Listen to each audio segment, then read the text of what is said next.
on est sur la route du Slavovski Shtit, qui est une montagne qui se trouve là-haut, elle est dans les brumes. Ah, j'adore la forêt en automne ici parce que, vous voyez les pins là, tout jaune, ça c'est les mélèzes. C'est un des seuls sapins qui perd ses épines en hiver. Et vous voyez, ça fait plein de couleurs différentes. L'automne c'est toujours beau, mais ici ça l'est encore plus qu'ailleurs. Slavsko... Ah punaise, Slavkovski Shtit, c'est là qu'on va. Bon, c'est marqué 4h30, mais bon, perso je l'ai plié en 3h la dernière fois.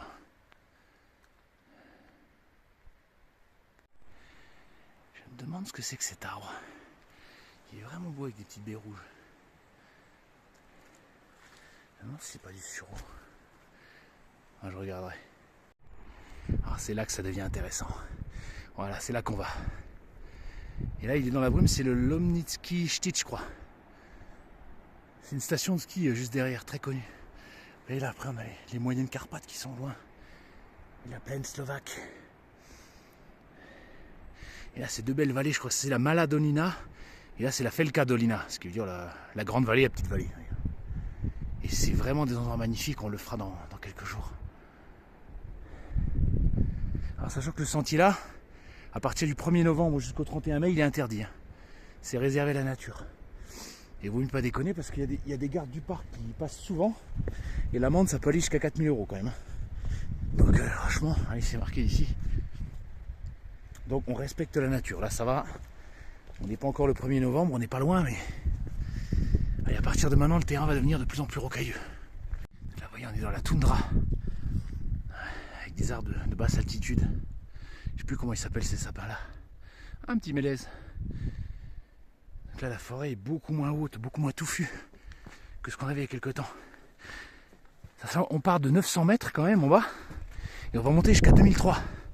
Donc on voit la végétation qui change au fur et à mesure qu'on monte. Ça c'est quelque chose que j'adore dans la nature. Dans la montagne, comme si on changeait de paysage, on change de climat. Et là déjà on sent que le vent commence à souffler. Magnifique. C'est parti pour les rochers. Regardez, on voit la neige au loin. Les premières neiges sont déjà là. Bon. Ça devient de plus en plus difficile, mais c'est normal. Passer par là. Ah, c'est beau quand même.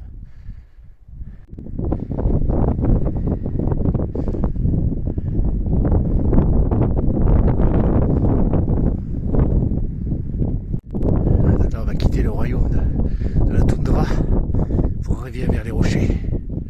Ça va être de plus en plus rocailleux maintenant.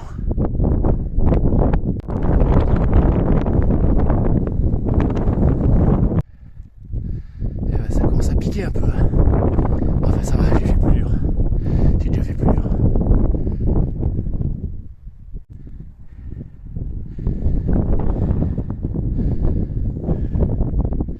Regardez-moi ça, si c'est pas beau ça. Bon là c'est la partie la plus dure maintenant. Alors, on va monter sur l'arête rocheuse. En plus il y a du vent, j'aime pas ça. Enfin bon. Il faut ce qu'il faut pour mériter un beau spectacle comme ça. Ouais, j'ai l'abri derrière un rocher.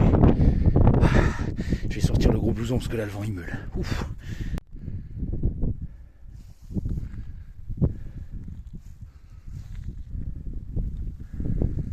Là on est sur une partie les plus déprimantes. C'est qu'on a l'impression que c'est le sommet. Enfin non, il y a quelque chose derrière, et encore derrière, encore quelque chose. Donc on est encore très loin du sommet, malgré les apparences. Écoute, le vent s'est calmé un petit peu, ça va pas durer à mon avis. On arrive dans le royaume de la neige maintenant. La neige et la glace.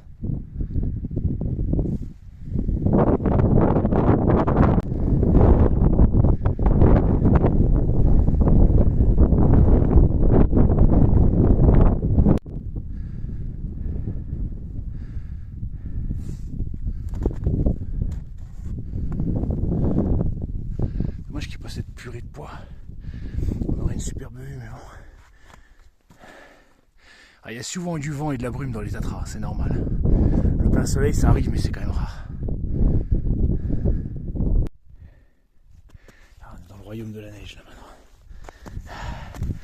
Ah, il doit rester 300 mètres à vol d'oiseau, peut-être 400, jusqu'au sommet. Mais c'est pas les plus faciles.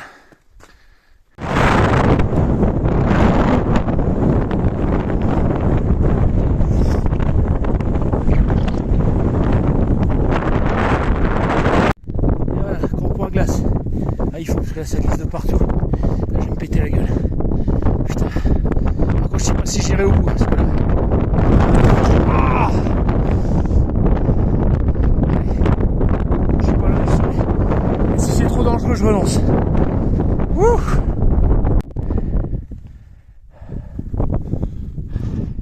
Putain, elle est interminable cette crête. Il faut que je voie le cul. J'ai encore 3 heures pour descendre. Si je veux pas finir en pleine nuit. Ouh. C'est l'Antarctique, nom de Dieu. Ça y est, je la vois à la croix. On est au sommet. Putain, c'est pas trop doux. Ah, j'en voyais pas le bout. Ouh. Ça y est, on y est. Le Slavovski Stit, la montagne slave. Dommage, là on a une belle vue sur la vallée normalement. Et là, une vue magnifique sur les montagnes. Et là, il y a une belle crête qui est effilée. Mais bon, on peut pas tout avoir. Ah, il n'y avait pas autant de neige quand je suis venu il y a 2 ans. Ah, c'est beau. Et voilà. Yes!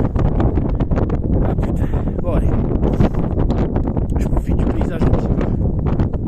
Et on va pouvoir descendre parce qu'il fait 3 heures de descente. Il reste 3 heures avant la nuit. Autant dire qu'il va falloir que je me mette le cul. Mais je suis content, je suis très satisfait.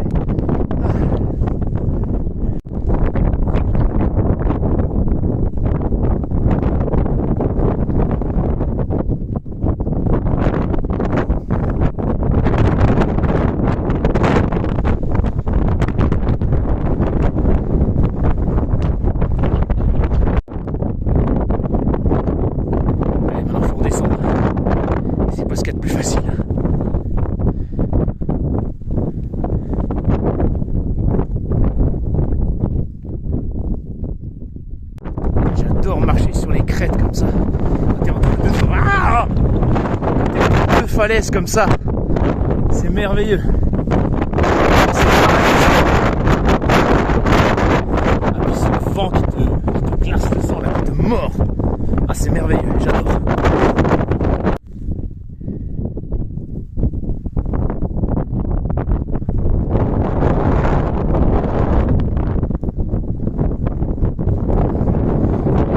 Neige, on voit qu'on commence à descendre. C'est marrant, il suffit des fois d'être du beau côté de la montagne et là t'as plus un pet devant. Tranquillou. Alors que d'autres t'as un vent à décorner les bœufs. Et là dès qu'on va repasser derrière le rocher là, ça va ressouffler à fond à nouveau. Et là vaut mieux pas se péter la gueule ici. Hein. Ah, profite de l'ambiance, c'est magnifique.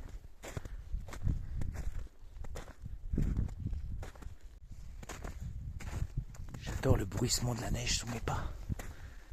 Je m'en lasserai jamais.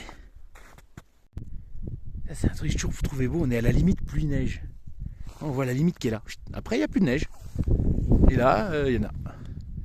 Il suffit d'un demi-degré et ça change tout. Allez, on dit au revoir à la neige. Et on va redescendre.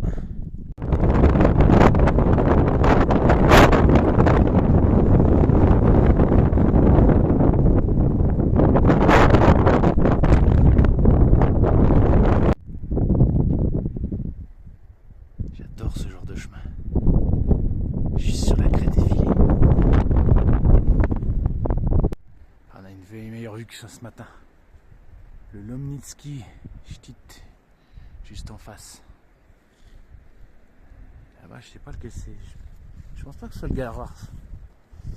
Alors, voyons voir.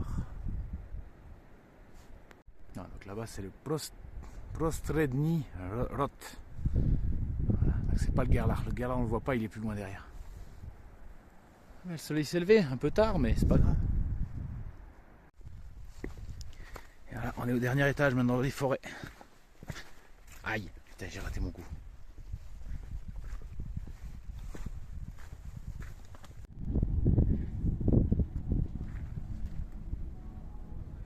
Je vous présente la station de Hrebienok. Alors on vient de là-haut. On a été tout en haut dans la neige. On voit pas le sommet. Hein. Il est dans la brume. On va dire qu'il y a y a 5 heures, j'étais ici. Et on va retourner dans la vallée. Il y a encore une demi-heure de marche. Et c'est bon.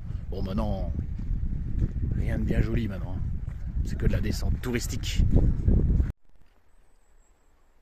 C'est presque irréel cette scène. Quand tu dis qu'il y a quelques heures, on était tout en haut. Il y avait de la neige, il y avait du vent, il y avait de la glace. On se détend en Antarctique.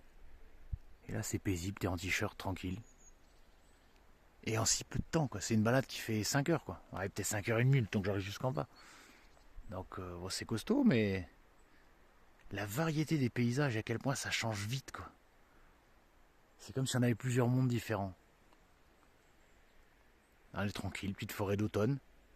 Après, on a l'impression d'être en Irlande. Après, dans les plaines russes. Après, on a l'impression d'être en Écosse. Et puis en haut, on a l'impression d'être en Antarctique, quoi. Et en très très peu de temps. Le soleil va se coucher. J'aurais réussi à finir ma balade avant la nuit, c'est bien. Et voilà, la fin de la vidéo s'arrête là. Donc ça c'est le téléphérique qui permet d'aller à Reykjavik. On est à 1025, vous voyez la station elle est à 1272. Et nous on est monté tout en haut. Je crois à 2300 et des brouettes je crois. Si ma mémoire est bonne. Voilà, 2452. J'ai la réponse exacte.